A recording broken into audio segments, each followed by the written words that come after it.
Prime Minister Modi is all set to meet US President Donald Trump. Crucial topics include trade, tariffs, immigration policies and defense cooperation, which are on the agenda. Meets come amid rising tensions in the backdrop of deportations. Sources say Prime Minister Modi is likely to meet Elon Musk. Musk is likely to hold a meeting with Prime Minister Modi over Starlink's plans to start satellite broadband services in India.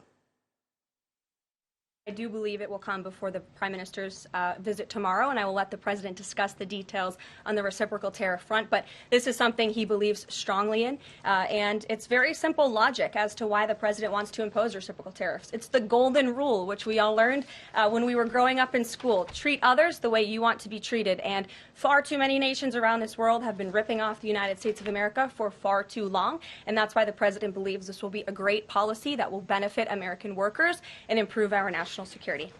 It's wonderful that the Prime Minister is going to be back in the United States, arriving today. It was so good to see the Prime Minister back in 2023 when he was here for his arrival visit and to sing the Indian National Anthem for the Prime Minister and my beloved Indian American community. It was a great joy to have him. So it's exciting that he's coming back to the States here today, and I know I'm going to visit with the President tomorrow. And, you know, it's beautiful to see this time in the world, the recent election of the Prime Minister, certainly reelected overwhelmingly, and then to have President Trump back in office, winning by a landslide. So these two great leaders meeting again here in these first 100 days of President Trump's new administration. It's exciting. I'm looking forward to seeing the Prime Minister. We've obviously known that President Trump likes Prime Minister Narendra Modi.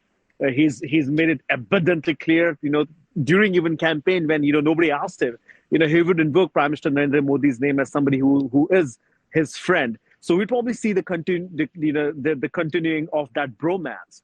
But also remember, President Donald Trump made a lot of campaign promises, his slogan of making America great again. And he used to talk a lot about tariffs, and he's not going to spare anyone. In fact, he even said about, warned the BRICS countries about having 100% tariff on the countries if they were going to launch a new currency. So that would be something that the Indian delegation will have to, ease into a conversation with President Trump and his administration. But there are a lot of opportunities, for both the nations to come together. And I think that would also be, talked about tomorrow. There could be energy cooperation. We've heard about, India could be buying more coal from the U.S., oil and gas. Obviously, more defense spending. I think that also drives very good and bodes really well for President Trump that, India will be spending some more dollars for America and creating more jobs for Americans. Also, on the list would be China, encountering China, and how do you handle that situation in Indo-Pacific, and then immigration. I think all the topics would be on the table. Yes, tariff will get a lot of eyeballs, but we have to understand that, Trump is trying to drive home a message here in America, which is that he's going to be tough on all world leaders, regardless of who they are. But with India, I think, he definitely has a soft corner with Prime Minister Narendra Modi. And we'll probably see that tomorrow in his interactions with Prime Minister Modi. And they're both, I think both of their interaction, important thing, as soon as Tulsi Gabbard, was sworn in, she went to see Prime Minister Modi across from the White House. So the optics are there for everybody to see that this is a very special relationship. And although there could be some disagreements, but I think, in all, I think this will probably turn out to be another stepping stone for a greater Indo-US relationship.